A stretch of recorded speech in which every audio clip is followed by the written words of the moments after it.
Olá, pessoal, boa noite. Gente, acho que o vídeo caiu, então vamos lá novamente. Vamos hoje falar sobre dificuldades de aprendizagem e dificuldades de ensino.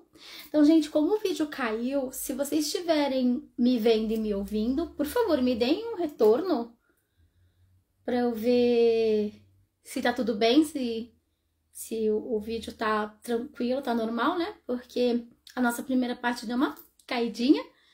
Então, eu tô voltando com vocês agora, tá? Então, enquanto o pessoal se restabelece aí, o pessoal do Portal Me, se puder me dar um retorno de que o vídeo voltou, eu agradeço, tá, gente? Enquanto isso, eu vou me apresentar. Meu nome é Viviane Gomes, sou neuropsicopedagoga, atuo aqui no Japão há 5 anos, com atendimento a crianças e adolescentes e adultos com dificuldades de aprendizagem. Então, autismo, transtorno de déficit de atenção, síndrome de Tourette, síndrome de Down, afasias, enfim, né? Todas as questões de dificuldades aí de aprendizagem, vocês podem estar buscando auxílio aí que eu posso estar ajudando vocês da melhor maneira possível. E quinzenalmente venho aqui no Portal Me trazer notícias e informações da neurociências e do neurodesenvolvimento para a comunidade brasileira. Então, hoje, dando continuidade à nossa série de lives falando sobre dificuldades de aprendizagem, vamos falar sobre dificuldade de aprendizagem e dificuldades de ensino. Por que é tão difícil para alguns pais, para alguns professores, trabalhar com a questão da aprendizagem e do ensino dessa criança e desse adolescente? Tá? Por que fica tão difícil de fazer as crianças nos ouvirem e de fazer os adolescentes também nos ouvirem para conseguir entender aquilo que nós adultos estamos querendo passar para essa criança, para esse adolescente, tá? Quando a gente fala dificuldade de ensino, eu não vou especificamente falar só da escola, né, dos professores, da dificuldade que a gente tem, de repente, de passar uma informação para uma criança que estuda numa escola japonesa, por exemplo, né, que realmente para as crianças brasileiras que estão na escola japonesa, eles já têm muitas dificuldades para entenderem, né, todo o processo. Então também já fica muito difícil deles conseguirem entender o porquê de tudo isso, né, desse aprendizado ser tão difícil para essas crianças e para esses adolescentes, tá? E então a gente vai trazer algumas dicas, né, de como que a gente pode estar auxiliando essa criança, como que a gente pode estar auxiliando, de repente, esses professores ou essa família para ensinar de uma maneira que dê mais resultado, que seja mais positivo, tá? Quando a gente fala de ensinar, não é só conteúdo, tá? Isso é de extrema importância que os pais entendam que quando a gente ensina algo para uma criança ou para um adolescente, a gente não está passando só um conteúdo, né? Tá indo ali alguns valores, princípios, orientação. Então é muito importante que a escolha da escola, né, seja muito de acordo com aquilo que a família gostaria que aquela criança e que aquele adolescente tivesse acesso, tá? Então, a gente tem aí essa parte do ensino formal, que é o ensino escolar, de conteúdo, de testes, de prova, sei lá. A escola japonesa trabalha com teste, a escola brasileira trabalha com as provas. Então, a gente tem aí essas duas áreas, né? Mas, de qualquer forma, todas elas trabalham com um tipo de avaliação. Então, essa minha criança, ela vai ser avaliada de alguma maneira, seja na escola brasileira, seja na escola japonesa, né? E por vezes essa criança não se sente segura, né? Ela não consegue se sentir segura para conseguir receber aquele ensinamento. E isso vem da onde? Ah, mudou de escola, eu acho que foi por isso. Tava na escola brasileira, foi para japonesa, saiu da escola japonesa, voltou para a escola brasileira. Enfim, a gente tem algum desses casos que são relatados aqui durante as sessões, né? Durante as anamneses com as famílias, tem alguns casos dessas indas e vindas entre as escolas japonesas e escolas brasileiras. E a criança carrega essa dificuldade de aprendizado por todas elas.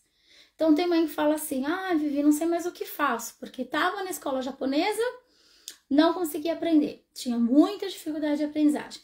Foi para a escola brasileira, continua com as mesmas dificuldades de aprendizagem, ou às vezes até aumentou um pouco mais, pela questão da convivência, do conteúdo, por já não ter acompanhado antes e se depara com aquele monte de informação que ela desconhecia. Então, assim, quando a gente começa a ter muitas dificuldades para aprender, existe uma grande probabilidade da gente ter também uma grande dificuldade de ensino. Então, por trás, né, daquela qualidade de ensino, de repente, a gente não tenha algo que seja bom, que supra a necessidade daquela criança, tá?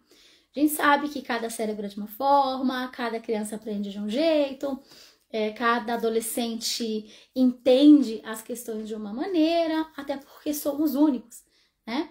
Então a gente sabe dessa dinâmica e do quanto é complicado, né? Quando fala de escola e de sala de aula, temos essa dificuldade muito forte de conseguir um único professor dar conta de todo o processo.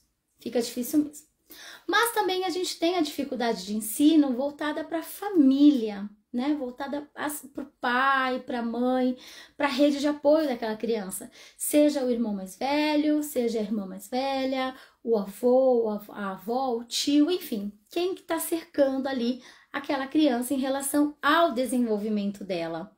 E aí a gente se vê, de repente, com a criança com uma grande dificuldade para receber a informação, segurar essa informação dentro do cérebro dela e depois ela, vamos dizer assim, né, pôr para fora aquilo que ela aprendeu. Então, o que ela conseguiu entender do processo de ensino que foi passado para ela.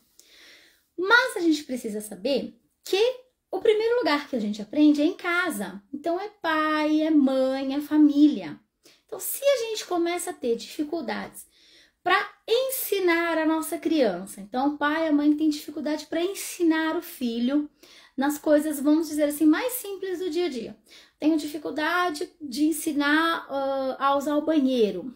Tenho dificuldade para ensinar a trocar de roupa. Tenho dificuldade para ensinar a criança a comer sozinha. Ou, depois de todo esse processo, tenho dificuldade de ensinar o meu filho a cumprimentar as pessoas ou a ser mais sociável. Eu tenho uma dificuldade de fazer ele entender que a interação com os outros é importante. Então, né, essa coisa aí mais pro social, para os adolescentes. E aí, quando a família se encontra com essas dificuldades todas, né, e acaba trazendo algumas lacunas, alguns espacinhos no desenvolvimento desse adolescente, dessa criança, isso, se não for bem trabalhado, vai se tornar vai trazer, né, um grande prejuízo depois. Seja o prejuízo escolar, tá? Que em relação a conteúdo de escola, a aprendizagem, seja no prejuízo cognitivo, né? De inteligência, dessa criança ter uma capacidade de memória, de atenção, de foco melhor, né? E mais forte, seja por uma dificuldade comportamental. Então, aí a gente pode ter outras questões que são envolvidas, por exemplo, crianças que ficam muito no quarto, adolescentes que não querem mais sair, fica só em celular ou jogando, né? As crianças, os adolescentes que preferem não ter contato com o mundo externo e ficar mesmo somente dentro de casa e dentro do quarto, enquanto, por exemplo, a família inteira sai para passear, para fazer uma atividade